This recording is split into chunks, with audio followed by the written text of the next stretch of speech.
Hi everyone, this is Rick. I'm going to take you through your density lab a little bit. I think you're going to like this one because it's not as complicated as many. It's a simple lab. A few steps are kind of easy to understand the steps, even if the concept evade you, they're not obfuscated by the process of getting the data.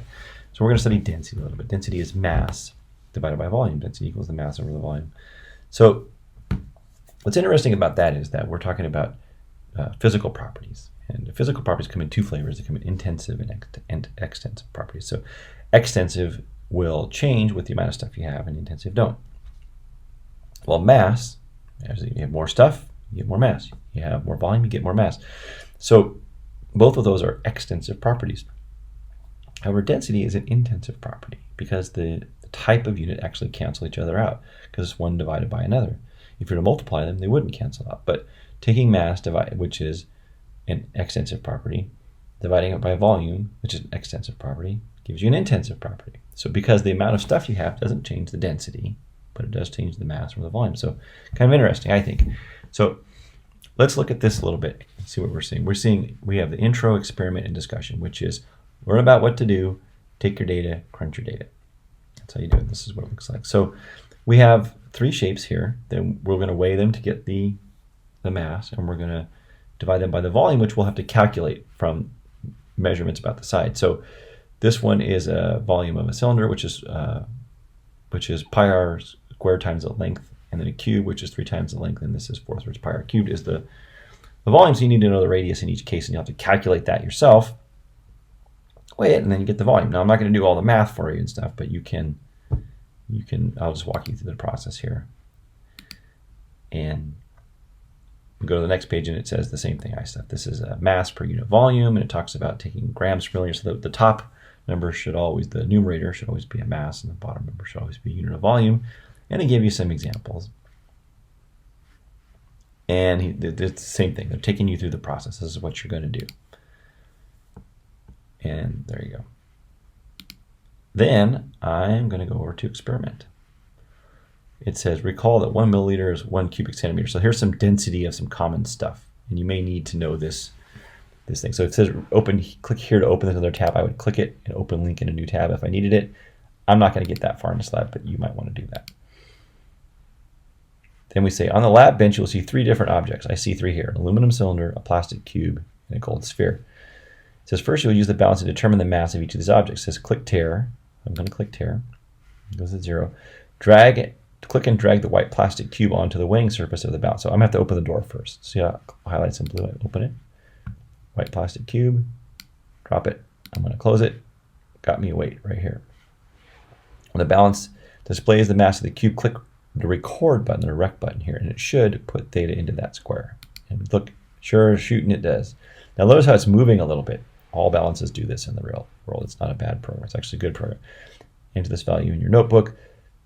You're not going to turn in a notebook to me, so it's not necessary to do that. Record this. The plastic cube has an edge length of 3.23 centimeters. You may want to write that down. In fact, you may want to write both these numbers down just so that they're easier to find, but that's up to you. You can also just remember them. Oh, it said to return the stuff to the lab bench. There we go. There we go. Then we say, click and drag the aluminum cylinder. We're doing the same thing with the, oops, I better tear it first here. Put this little stinker on there.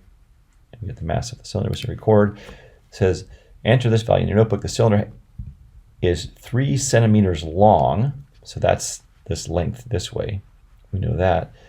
Return the cylinder to its original location, lab bench. Notice how they didn't give us the radius. Yep, so we'll find that later. So then we read, oh, mass of the gold sphere. Nice to have a gold sphere laying around. I keep forgetting to tear. Okay, don't roll off and break my glass walls of my balance. Here we go. There we go. Got a mass there. And reads, the mass of your gold alloy sphere depends, of course, on its radius, but many different gold alloys are known in this experiment. The densities are different for alloys, depending on their composition, be quite different from one another.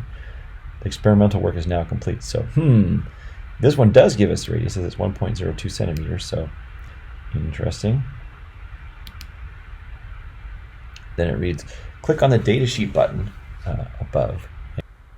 Sorry about that, a little glitch. I had to I lost my internet connection here in Scotland. It's pretty intermittent where I am. So we look at our data sheet and let's do a little bit of the math. So it has the math in there for us, or at least it should, but we lost it. Luckily, I wrote it down. Hopefully all of our lab isn't gone. But it reads, using the cube edge length provided in the experimental section, calculate the volume of the plastic cube enter below. So our cube edge length was, I've written down 3.23. So that cubed is 33 points. It's cubed. It is 33.698267. And so the volume is going to be 33. We only get 3 significant figures because it was 3.23 to start. Cubing doesn't add any, take away any resolution in your data, any precision. So we just keep 3. So even though actually it wrote that it was 33.698267 was what my calculator told me, you're going to put in 33 points. So you'll get your own length. It won't be the same as mine. The answer is 3. Let's see, hopefully this doesn't glitch on you. So it reads, using the measured mass of the plastic cube, now the mass was 43.8070. When I divide those, I get 1.2999999. We get 3 significant figures total because we're limited. We have fewer significant figures in the volume than we do the mass. So we can only put 3 in our answer, which is going to be 1.30. And if we look on that table, it's going to be the only thing that allows that data. I think it's a range of data given for PVC. It's PVC plastic. So we put this number in here. We go to the next page. And it says, oh, that's incorrect, try again. Well, it doesn't. It says that because it doesn't have my data from before, and because there's nothing up here to compare it to. So the answer is right, but I had a glitch and I had to start all over. So that's how you do that. I wonder if it'll let me just go if I push it enough times. There we go. It's going to skip.